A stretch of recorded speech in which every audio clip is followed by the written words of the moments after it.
Vamos a hablar de los derechos humanos. Y para entender qué son, tenemos que tener en cuenta qué es un derecho. Un derecho es una norma inspirada en la justicia y el orden que busca respetar las necesidades básicas de las personas y regula sus relaciones, incluso con el poder público. Teniendo en cuenta esto, podemos ver que los derechos humanos son derechos que expresan las necesidades de los humanos y sus intereses principales, tanto físicos como sociales y psicológicos. Disponemos de ellos desde el nacimiento solo por ser humanos. Para entender cómo llegamos a necesitar los derechos humanos, tenemos que volver a la Segunda Guerra Mundial. Cuando estaba terminando en 1945, todas las naciones estaban en crisis y el mundo necesitaba paz. Así que por esto, representantes de 50 países se reunieron en San Francisco en la Conferencia de las Naciones Unidas sobre Organización Internacional y se oficializó en octubre del mismo año la creación de la Organización de las Naciones Unidas, o sea, la ONU, que tiene 4 propósitos: mantener la paz y la seguridad internacional, fomentar entre las naciones relaciones de amistad, realizar la cooperación internacional en la solución de problemas internacionales y la promoción del respeto de los derechos humanos. Después de la tragedia del Holocausto durante la Segunda Guerra Mundial, 3 años después de la creación de la ONU, se aprobó la Declaración Universal de Derechos Humanos. Los ecos de la experiencia de esta guerra aún resonaban en la memoria de la humanidad. La guerra más grande de la historia fue la del mayor número de víctimas: 55 millones de muertos, 35 millones de heridos y 3 millones de desaparecidos. Por esto es que necesitamos los derechos humanos, para que no pasen estas cosas. Estos derechos se dividen en categorías, que son de primera generación, segunda, tercera y cuarta, y se considera una quinta. De primera generación son los derechos políticos y civiles que resurgen en la Revolución Francesa y le ponen un límite al poder estatal. Los de segunda generación son derechos económicos, sociales y culturales que buscan reducir la desigualdad entre las personas.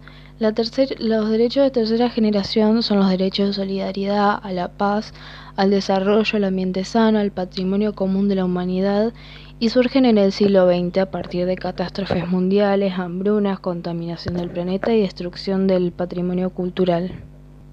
Los derechos de cuarta generación son de pertenencia geográfica y protección. Surgen a partir de grandes masas de población que se vieron obligadas a emigrar de su comunidad de origen o pertenencia por conflictos armados. Son derechos para grupos vulnerables. Y como dije recién, se considera el derecho al acceso a la información y las tecnologías como de quinta generación. Podemos pasar a las ideologías respecto a los derechos humanos. Está el derecho natural como una de las ideologías y el derecho positivo. El derecho natural se cree que son las normas dictadas por los hombres.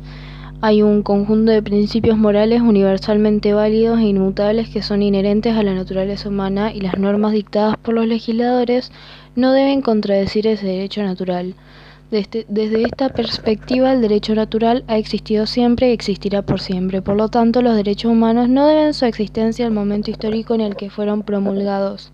Estos existían antes de su promulgación, y a esta postura se la ha denominado ius naturalistas.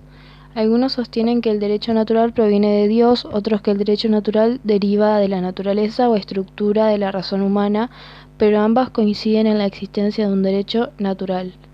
Y el derecho positivo se denomina al derecho escrito en un contexto histórico preciso que emana del Estado y se encuentra vigente en un momento y lugar determinado. Los derechos humanos son construcciones históricas que expresan los acuerdos logrados entre Estados a lo largo de la historia y que se irán modificando como resultado de los sucesivos cambios históricos. Una vez estipulados, obligan a los Estados firmantes de los acuerdos internacionales a cumplirlos, protegerlos y promocionarlos. Ahora pasamos a las características de los derechos humanos.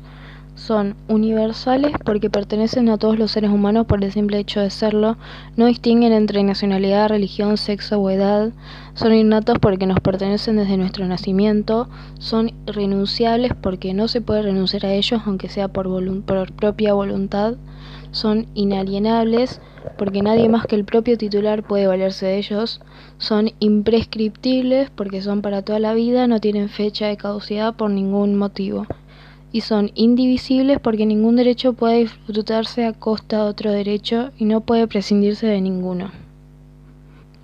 Ahora vamos a la diferencia entre violación y delito de los derechos humanos. Para que sea un delito de los derechos humanos debe ser una persona particular, un grupo o una empresa privada que no actúa bajo la protección del Estado o no esté relacionado con el mismo el que causó el daño. Y la violación de los derechos humanos es más grave que el delito porque debe ser efectuado por el Estado o un funcionario del mismo que esté en protección del Estado. Habilita a los afectados a reclamar ante el sistema. La obligación de las naciones respecto a los derechos humanos es respetar los derechos humanos, garantizar su disfrute y ejercicio pleno y promover su concreción efectiva. Ahora pasamos al Estatuto de Roma. Se creó en 1998 y esto logra la creación de la Corte Penal Internacional. Esto se encarga de juzgar a las personas responsables de cometer crímenes que afectan a la comunidad internacional como genocidio, crímenes de lesa humanidad y crímenes de guerra o agresión. Y con esto podemos terminar el tema.